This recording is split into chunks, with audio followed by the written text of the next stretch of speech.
అందుకే మీ అందరికీ చెప్తున్నాను, నువ్వు దేవుని మాటల్ని లోపలికి తీసుకోకుండా, దేవుని మాటలకు నీ యందు స్థానము లేకుండా, నువ్వు నా దగ్గరికి కాదు, నువ్వు ఎంతమంది దగ్గరికి తిరిగినా బాగుపడవు. నువ్వు బాగుపడాలనుకుంటున్నావా? రక్షింపబడాలనుకుంటున్నావా? దేవుని మాటలు తీసుకో. స్వస్థపడగోరుచున్నావా? దేవుని మాటలు తీసుకో. ఆరోగ్యంగా ఉండాలనుకుంటున్నావా? దేవుని మాటలు తీసుకో. తెలివి జ్ఞానం కలిగి ఉండాలనుకుంటున్నావా? దేవుని మాటలు తీసుకో. నువ్వు చేసే ప్రయత్నాలన్నీ సఫలం కావాలని కోరుకుంటున్నావా? దేవుని మాటలు తీసుకో. ఇవన్నీ ఆయన వాక్కులోనే ఉన్నాయి, ఆయన మాటలోనే సమస్తము ఉన్నది. కాబట్టి ఇప్పుడు మనకి ఏది మెయిన్ కావాలి? రైట్. ఆ మాటను వదిలిపెట్టి ఒట్టి చేతులు ఉంచితే ప్రయోజనం లేదు. దయ్యాలు ఎక్కడుండో, ఎక్కడ ఏ మనిషిలో దేవుని వాక్కు ఉంటుందో ఆ మనిషిలో దయ్యాలు ఉండలేవు. నా దగ్గరికి రక్షణ పొందినోళ్ళు కూడా వచ్చారు, కొంతమంది దయ్యం పట్టిందని. రక్షణ పొందినోళ్ళు కాదు, బాప్తిస్మం పొందిన వాళ్ళు వచ్చారు. అన్నా నాకు దయ్యం పట్టింది, అన్నా నాకు దయ్యం పట్టింది అనుకుంటా. అప్పుడు నేను వాళ్ళ మాడు మీద బాది ప్రార్థన చేయాలా, లేకపోతే ముఖం మీద లాగి 2 పీకి ప్రార్థన చేయాలా, కొరడా తీసుకొని వాళ్ళు ఒళ్ళంతా పచ్చడయ్యేటట్టు కొట్టి ప్రార్థన చేయాలి. అస్సలు టచ్ కూడా చేయలే వాళ్ళు. నేను చేసే ఫస్ట్ పని ఏంటో తెలుసా? మై బాప్తిస్మం పొందావా?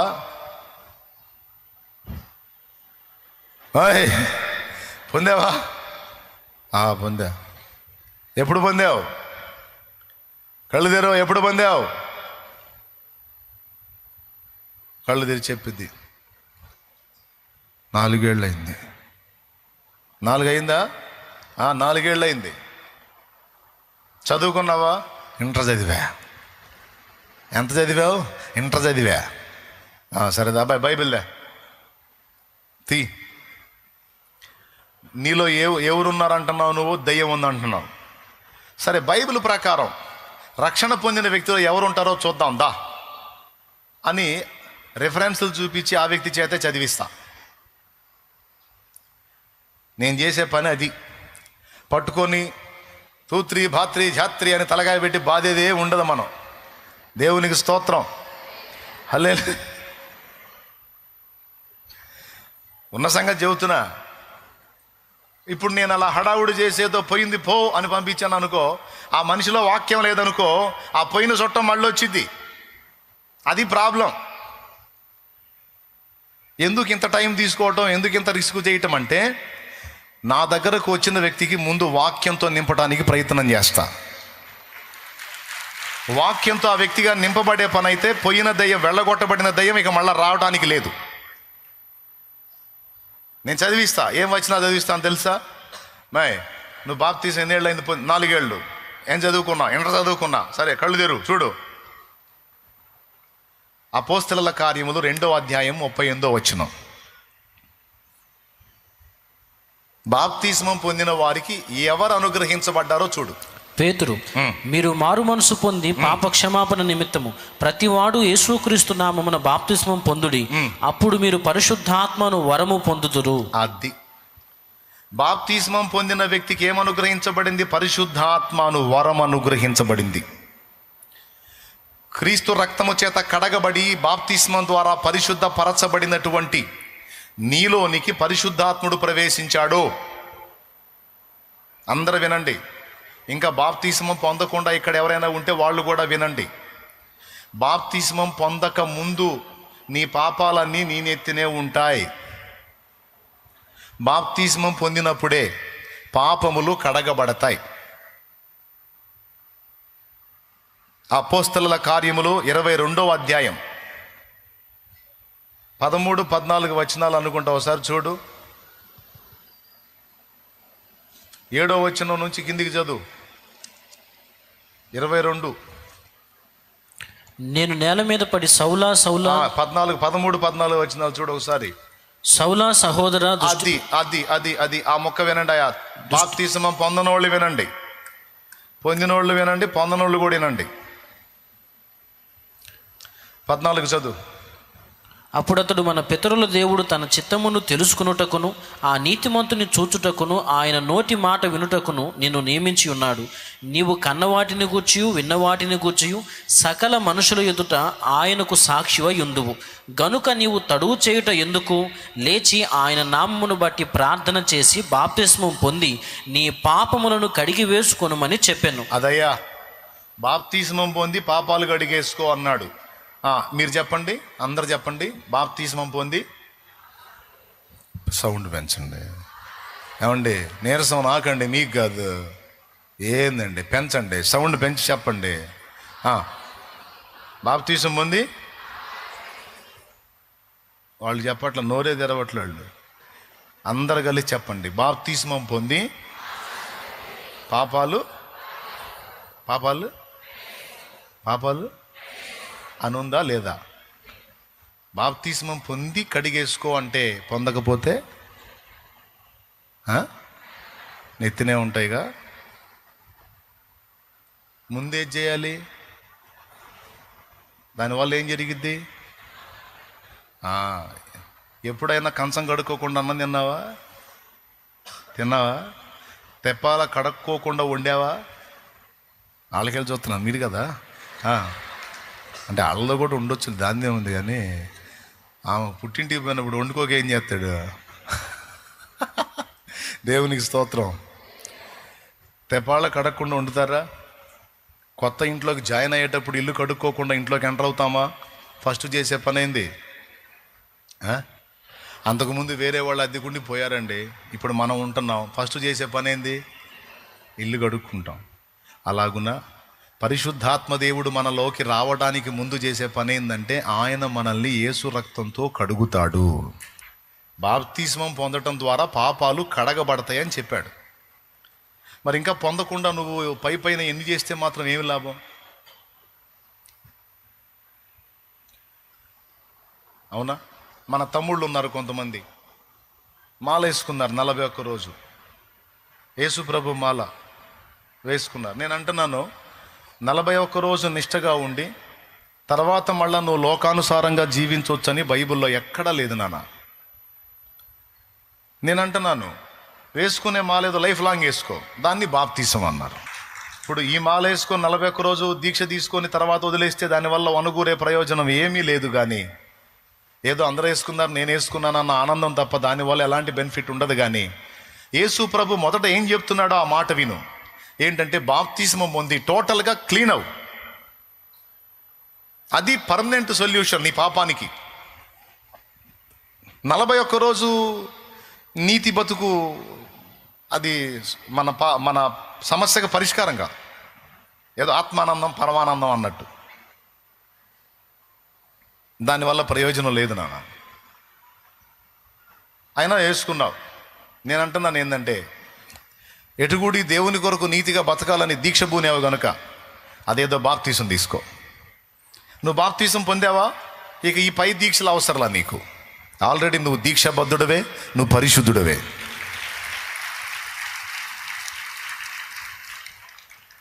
పాపానికి దూరంగా ఉంటే చాలు, అదే పథ్యం. మనకి ఇచ్చిన పథ్యం ఏంటంటే, పాపానికి దూరంగా ఉండటమే పథ్యం.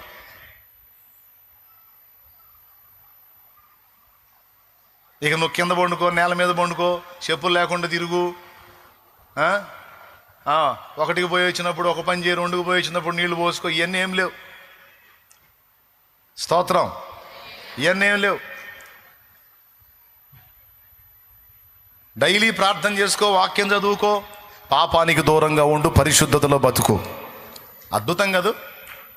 మోయగలిగే కాడేగా ఇది. మోయ సఖ్యం కానీ కాడైతే కాదు, మోయగలిగే కాడి. అందుకే చెప్తున్నాను, బాప్తిస్మం పొందుట ద్వారా పాపములు కడగబడతాయి. ముందు చేయాల్సింది ఇది. ఇప్పుడు నేను ఆ అమ్మాయి చేత చదివిస్తాను. నేను చదివిస్తాను, ఈ వచ్చిన బాప్తిస్మం పొందానన్నావు. పొందానన్నా. పొందినప్పుడు నీలోనికి ఎవరు వచ్చారు? క్రీస్తు రక్తములో కడగబడిన నీలోనికి ఎవరు వచ్చారు? పరిశుద్ధాత్ముడు వచ్చాడని ఉంది ఇక్కడ. ఈ ఒక్క చోటే ఉందా? 1 కొరింథీ పత్రిక 3:16లోను 6:19లోను ఇయే మాటలో పరిశుద్ధాత్మకు మీరు నివాసం అని ఉన్నాయి. చూడు. మీరు దేవుని ఆలయమై ఉన్నారనియు ఆ. దేవుని ఆత్మ మీలో నివసించుచున్నాడనియు మీరు ఎరుగరా. అదుగో దేవుని ఆత్మ బాప్తిస్మం పొందిన పరిశుద్ధుల్లో నివాసం ఉంటున్నాడు. 2:6-19 మీ దేహము దేవుని వలన మీకు అనుగ్రహింపబడి మీలోనున్న పరిశుద్ధాత్మకు ఆలయమై ఉన్నదని మీరు ఎరుగరా. దేవునికి స్తోత్రం. మనలో పరిశుద్ధాత్మ. 3 చూపించి 4వది యోహాను సువార్త 14:16 తొందరగా చూడండి. నేను తండ్రిని వేడుకొందును, ఆ. మీ యొద్ద ఎల్లప్పుడూ నుండుటకై ఆయన వేరొక ఆదరణకర్తను అనగా సత్యస్వరూపియగు ఆత్మను మీకు అనుగ్రహించు. పరిశుద్ధాత్మను అనుగ్రహిస్తాడు. లోకము ఆయనను చూడదు, ఆయనను ఎరుగదు గనుక ఆయనను పొందనేరదు. మీరు ఆయనను ఎరుగుదురు, ఆయన మీతో కూడా నివసించును, మీలో ఉండును. అద్దుగో అమ్మాయి, బాప్తిస్మం పొందినప్పుడు పరిశుద్ధాత్మ నీలోనికి వచ్చి నివాసం ఉంటున్నాడని ఇన్ని వచనాలు సాక్ష్యం ఇస్తుంటే పనికి మాలిందానా దయ్యం ఎట్టొచ్చింది నీలోకి? బాప్తిస్మం పొందిన నీలోకి దయ్యం వస్తే ఈ వచనాలన్నీ ఏమవ్వాలి? అప్పుడు గతుక్కుమంటది, వాట్ ఈస్ దిస్ అని. మరి అంతేగా వాక్యం ఏం చెబుతుంది? ఇలా ఉంది. ఒకటి. 2వది చూడు చదువు. మార్కు సువార్త 16:17 నమ్మిన వారి వలన ఈ సూచక క్రియలు కనబడును. నమ్మిన వాళ్ళు అంటే ఎవరో ముందు చెప్పాడు 16లో. నమ్మి బాప్తిస్మం పొందిన వారి వలన ఈ సూచక్రియలు కనబడును. ఏవనగా నా నామమున దయ్యములను వెళ్ళగొట్టుదురు. మాయ్, బాప్తిస్మం పొంది ప్రభువుని నమ్మిన నీ వల్ల దయ్యాలు వెళ్తాయనుందా, నీకు పడతాయనుందా? మరి నీకెట్టబట్టింది? నీకు ఇచ్చిన అధికారం ఏంది? వాటిని ఎల్లగొట్టే అధికారం. నువ్వు ఆజ్ఞాపిస్తే దయ్యాలు వెళ్తాయని ఉంది. ఈ ఒక్క చోటే ఉందా? మార్కు సువార్త 3:13 మత్తయి సువార్త 10:1 అలాగే లూకా సువార్త 10:14 ఇన్ని వచనాల్లో మీరు దయ్యాలు వెళ్ళగొడతారు, వాటి మీద మీకు అధికారం ఇచ్చాను, శత్రు బలం అంతటి మీద మీకు అధికారం ఇచ్చానని ఇన్ని చోట్ల దేవుడు మాట్లాడితే ఇదేంది రివర్స్లో నీకు పట్టింది ఏంది? జనాలకు పడితే నువ్వు వదిలించాలి కదా, అది కదా అధికారం. నీకు పట్టడం ఏంటి అమ్మా? అసలు ఈ వచనాలు బైబిల్లో ఉన్నాయని నీకు తెలుసా? బాప్తిస్మం పొందావు, కానీ బాప్తిస్మం పొందినప్పుడు పరిశుద్ధాత్మ నీలోనికి వస్తాడని, నువ్వు అధికారం పొందుతావని, నీకు శక్తి కలుగుతుందని, నువ్వు ఆజ్ఞాపించినప్పుడు దురాత్మలు నీకు లోబడతాయని, ఇది నీకు తెలుసా? ఈ వాక్యం నీలో లేదు. నేను చెప్పినప్పుడు ఎనో చర్చికి వచ్చి కూర్చుంటావు, పక్కన బొట్టలకి వెళ్ళి ఏమండి ఆమె కట్టిన డ్రెస్కి వెళ్ళి ఒక పక్క వాక్యంలో నేను ఒక పక్క వాక్యంలో కుయ్యో మొర్రను మోచుకుంటే గోల్డ్ రేట్ ఎంత ఉందండి ఇప్పుడు? గోల్డ్ రేట్ ఎంత? ముసుకేసి నేను చెప్పేది ఏందో, మీ గోల్డ్ డిఫరెంట్గా ఉంది, ఎంత కాస్ట్ అయినాయి, డిజైన్ బాగుంది. నేను హల్లెలూయా అనగానే మళ్ళీ హల్లెలూయా, నాదొకటి వేసుకోయా, గుంపులో నాదొకటి.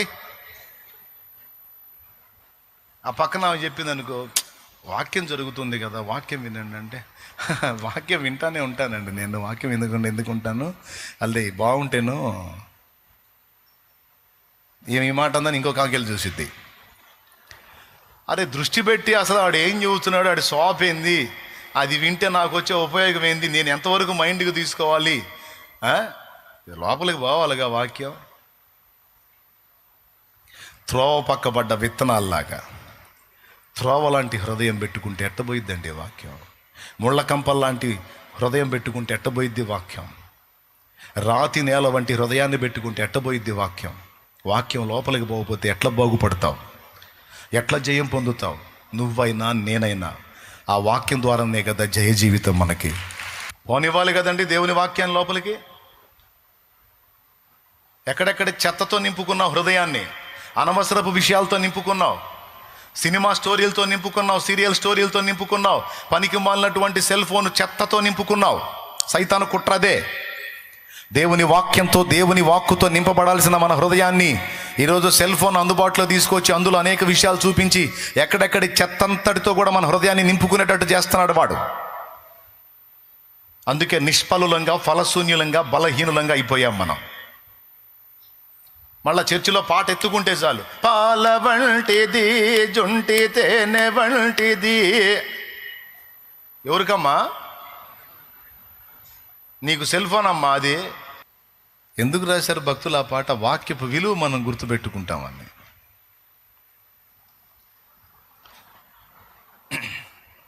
పెద్ద భక్తులు, వెనకటి భక్తులందరూ కూడా వాక్యాన్ని ఎంత ఘనపరిచారో తెలుసా? అది ఎంత ముఖ్యమో తెలుసా? చదవాలి, వినాలి, గైకొనాలి, గుండెల్లో దాచుకోవాలి. నాకు తెలిసిన ఒక ఆయన, దేవుడు కృపను బట్టి ఒక ఆయన పాట పొందుకున్నాడు దేవుడి దగ్గర. మీకు తెలుసా ఆయన? తెలుసా మీకు? ఎవరు? నాకెళ్ళి చూపిస్తారు ఏంటండి? నాకు తెలిసిన ఆయన పాడాడు. జీవమా నీవిక లేవవే యేసుని సేవను చేయగా, లేవే జీవమునుందగా లేవే. ఆ పాటలో సత్యవేదపు సారము నెల్లను, సత్యవేదపు సారము నెల్లను నిత్యము రుచియిన్. ఏ కొట్రా? ఓకే. ఎంత గంభీరంగా చెప్పి, సత్యవేదపు సారము నెల్లను నిత్యము రోజు రుచి చూడవే జీవా. చెత్త ఎందుకే నీకు? చెత్త నాశనం చేసిద్దే, లోకం నాశనం చేసిద్దే, అది వద్దే. వాక్కుతో నింపబడవే. నువ్వు దీవించబడతావు, నువ్వు ఆరోగ్యంగా ఉంటావు, జీవం పొందుతావు, అభిషేకం పొందుతావు, ఆత్మను పొందుతావు, దయ్యాలను వెళ్ళగొడతావు, 10 మందికి ప్రయోజనకరం అవుతావు, నువ్వు చేసే కార్యాలు సఫలమవుతాయి, నీ సర్వ శరీరం ఆరోగ్యంతో ఉంటుంది, నీవు ఆశీర్వాదకరంగా ఉంటావు, రక్షింపబడతావు, బాగుపడతావు, దీవించబడతావు. కానీ మన బుద్ధి తెలుసా మీకు? వాక్యంకి వెళ్ళిపోదు. చెత్త పుస్తకం ఒకటి ఈ దరి నుంచి ఆ దరి దాకా తెంపు లేకుండా చదువుతారు. బైబిల్ ఒక్క అధ్యాయం చదివి ముందుకి వెనక్కి ఊగుతుంటారు. తాగుబోతాడు కానీ బాగా ఫుల్ అయి తూగినట్టు ఒక అధ్యాయం అధ్యాయం కూడా సగం చదివేసరికి కోమా పేషెంట్.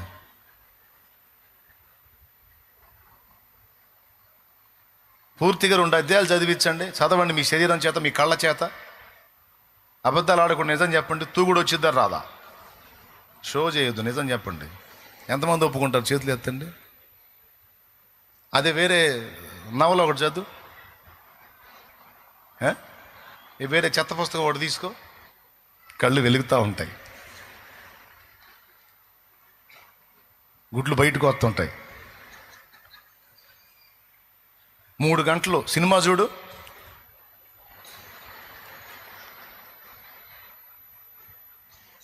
పొరపాటును కూడా కునుకొచ్చిద్దా? వచ్చిద్దా? పోయి వస్తావా? కనీసం నెక్స్ట్ సీనేమో బైబిల్ ముందు పెట్టుకో.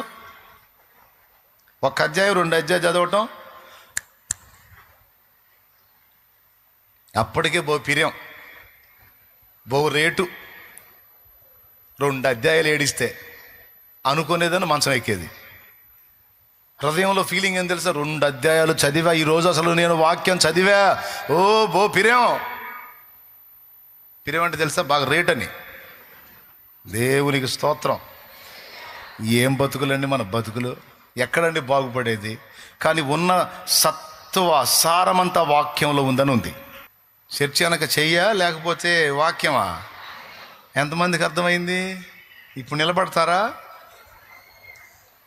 నువ్వు ఇట్లాంటి ఎన్ని చెప్పినా పెద్దోడా మేము మానుకోరా, మేము అట్ట అయిపోయాం అంతే. నేను చెబుతున్నా, నీకు ఆ ఎండకు నిలబడే చాకిరి కూడా ఉండదు. నేను చెప్పిన మాటలు నువ్వు లోపలికి తీసుకో, నీకు విడుదల రాకపోతే అప్పుడు అడుగు. శతాధిపతిని నా యేసయ్య మెచ్చుకున్నాడు. శతాధిపతిని నా యేసయ్య మెచ్చుకున్నాడు, అన్యుణ్ణి మెచ్చుకున్నాడు. అందరి మీద చేతులుంచి బాగు చేయాలని అందరూ కోరుకుంటారు. ఎలీషా దగ్గరికి నయమాన్ వచ్చి ఏం కోరుకున్నాడు? రోగం ఉన్న దగ్గర చెయ్యి ఉంచుతాడేమో అని ఆశించారు. అట్లాగే అందరి ఆశ, రోగులు ఆశ అయింది చెయ్యి ఉంచాలని. కానీ శతాధిపతి ఏమన్నాడో తెలుసా? అయ్యా, నీవు నా ఇంటిలోనికి వచ్చి నా దాసుని స్వస్థపరచడానికి నేను పాత్రుని కాను. ఒక్క మాట సెలవి అయ్యా, ఒక్క మాట అనయ్యా, ఆ మాట వెళ్ళిపోయిద్దయ్యా, కార్యం జరిగిద్దయ్యా, ఒక్క మాట అయ్యా అన్నాడు. ఆశ్చర్యపోయాడు యేసయ్య. రాసుంది ఆ మాట బైబిల్లో. ఆయన ఆశ్చర్యపోయాడని. ఆశ్చర్యపోయి, ఇశ్రాయేలులో ఎవరికైనానూ ఇంత విశ్వాసం ఉన్నట్టు నేను ఇంతవరకు చూడలేదు అని అతన్ని మెచ్చుకొని, పో, నీవు కోరినట్టే నీకు అగును కాకపో అన్నాడు. ఇంతమంది నిలబడతారు, ఎంతమంది చెబుతారు కోట వైపు, అన్నావు ఒక మాట ప్రార్థన చేయటి పడిపోతా, నువ్వు అక్కడుండి పలికినా చాలన్న దేవుడు జవాబిస్తాడని ఎంతమంది అంటారు? కొంతమంది ఇట్ట అంటుంటారు, దూరం నుంచి వచ్చా, దూరం రా, అడుగు పోతున్నావే, ఎంత దూరం నుంచి? వైజాగ్ నుంచి వచ్చాదా, దగ్గరకు రా, వచ్చి ఏం చేయాలి? నెత్తిమే చేయబెట్టు.